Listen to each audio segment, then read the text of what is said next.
What is the Neolithic era and when did it occur? The actual beginning date of the Neolithic era isn't a completely accurate answer because different parts of the world started the Neolithic era at different times. The start of this era is rumored to be around 2000 BCE and the end to be around 3000 BCE.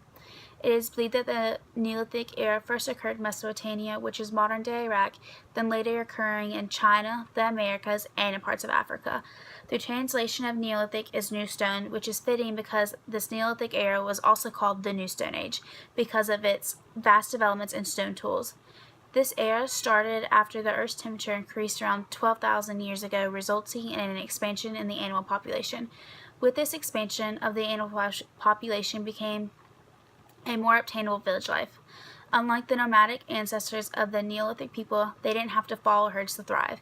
The Neolithic person practiced colonization, which differs from being a nomadic person because the Neolithic people started communities where the nomadic people followed animals and never had permanent homes. Along with having permanent homes, people in this era commenced new techniques for developments in stone tools, agriculture, and started domesticating animals.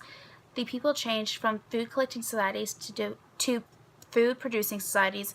Within this video, you'll be hearing the different effects that Neolithic agriculture had on societies.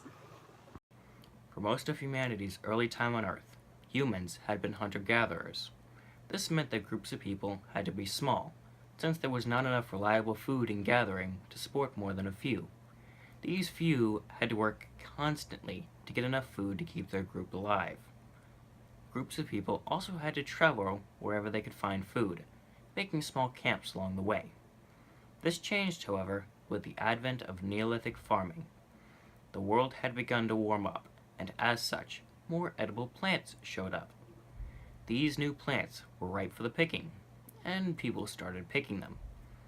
With the new abundance of plant life, people no longer had to work constantly for food. Since there was less work with more resources, groups of people started getting bigger. What was once a small number of people started becoming multiple small numbers of people. The larger groups of people would start to travel less, and instead of looking for only more food, they looked for more reliable food. In the search for more reliable food, man also came across rivers, rainfall, mountain springs, and oases, which all have one thing in common: water. Humans need water to survive, so they stayed at the places that had it. People also noticed that somehow plants were more abundant near the water. Humans pondered for a while on this strange occurrence, until Uncle Kalakt dropped his apple by the riverbed. No one wanted it, so it sat there for about a week. One member of the settlement then reported that Uncle Kalakt's apple had a plant growing out of it. And after much more tentative thought, farming was born. Farming would become the basis for most of early human society. Now, with a much more reliable and plentiful source of food, settlements would continue to grow and spread out. It wasn't all good, though. The crops Neolithic farmers chose to grow were grasses such as wheat and barley.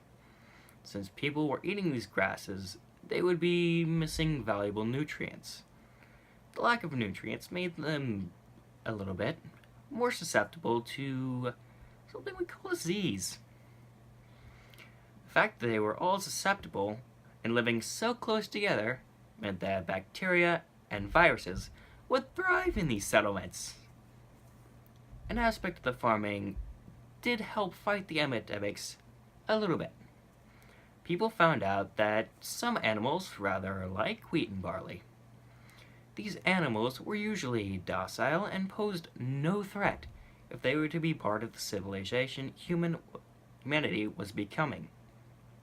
This meant that meat was back. Humans became less susceptible to disease again.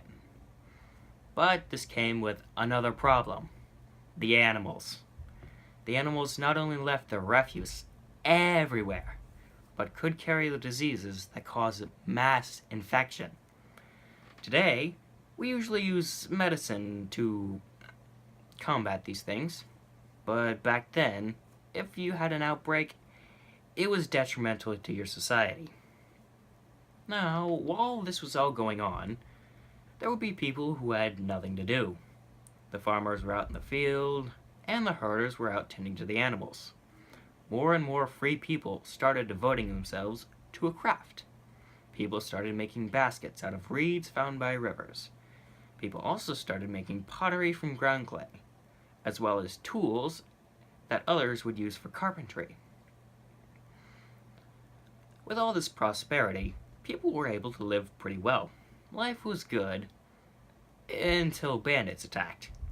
Bandits and thieves would ravage settlements and take generally whatever they pleased. This would not stand. So the people of these societies built walls around what they wanted to protect. Some people also devoted themselves to defending their small society, becoming soldiers and, eventually, an army. There were no rules for defending the land or solving disputes at the time, so a few stepped forward to make the rules. This would become, eventually, the basis of government and more modern cities, empires, and eventually, nations. The Neolithic founder crops are the 8 plant species that were domesticated by the early Holocene, pre-pottery Neolithic A, and pre-pottery Neolithic B farming communities in the Fertile Crescent region of Southwest Asia. This formed the basis of systematic agriculture in the Middle East, Africa, India, Persia, and Europe. They consist of flax, 3 cereals, and 4 pulses. They are the first known domesticated plants in the world. The 8 crops are flax, emmer wheat, einkorn wheat, barley, lentil, pea, chickpea, and bittervench. Flax is cultivated both for its seeds to produce flaxseed oil or linseed oil, also for its fibers for crafting various items. Emmer wheat is whole wheat. In other words, it has strong glumes or husks that encloses the grains. Threshing a whole wheat spikes breaks up into spikelets. These require milling or pounding to release the grains from the glumes. Emmer wheat was and still is mainly used for beer production. Earcorn wheat was mainly used for bread making. Flour made for earcorn is still used today in various food dishes such as soups, salads, casseroles, sauces, breads, pastries, pancakes, and waffles. Earcorn contains low amounts of gluten than most modern wheats. Barley is a cereal grain with a rich nut-like flavor and an appealing, chewy pasta-like consistency. Its appearance resembles wheat berries, although it is slightly lighter in color. Sprouted barley is natural and high maltose, a sugar that serves as a basis for both malt syrup sweetener. When fermented, barley is used as an ingredient for beer and other alcohol beverages.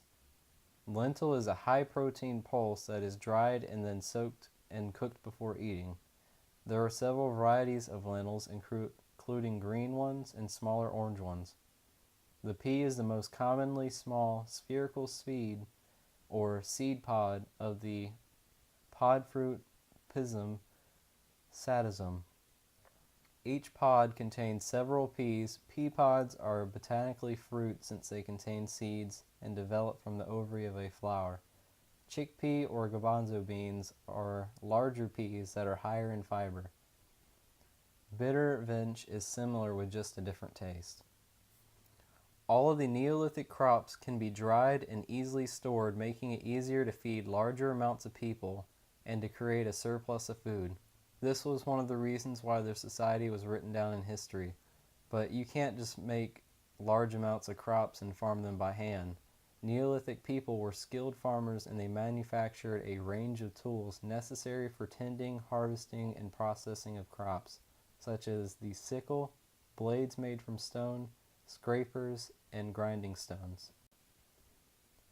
The Neolithic people were in what is now called the New Stone Age. In fact, neo means new. They used stone, wood, and fiber to make their tools. Stones were either made sharp with a razor's edge or smooth, dulled, and rounded. The Neolithic sickle could either be an L-shaped stick with a sharpened stone jammed into the bend of the stick, or a straight stick with a long double-edged blade fixed 90 degrees into the wood. The sickle was used to cut wheat by swinging it at an angle to either cut the plant at the base or higher up. After the grain has been harvested, it is then pounded into a powder with a grinding stone. This makes it easier to consume and cook with. This use of stone is why the Neolithic people are considered the New Stone Age and not the Old, because they used stone not as a tool itself, but as a resource to make tools from. These tools are still used today, but in an upgraded form. The Neolithic people were the first to create these farming tools, and that is one of the many reasons they are written down in history. In conclusion, has Neolithic agriculture actually changed societies? Through this video, you have seen and heard examples and facts on how Neolithic farming changed societies and how the Neolithic tools and crops that were used changed society.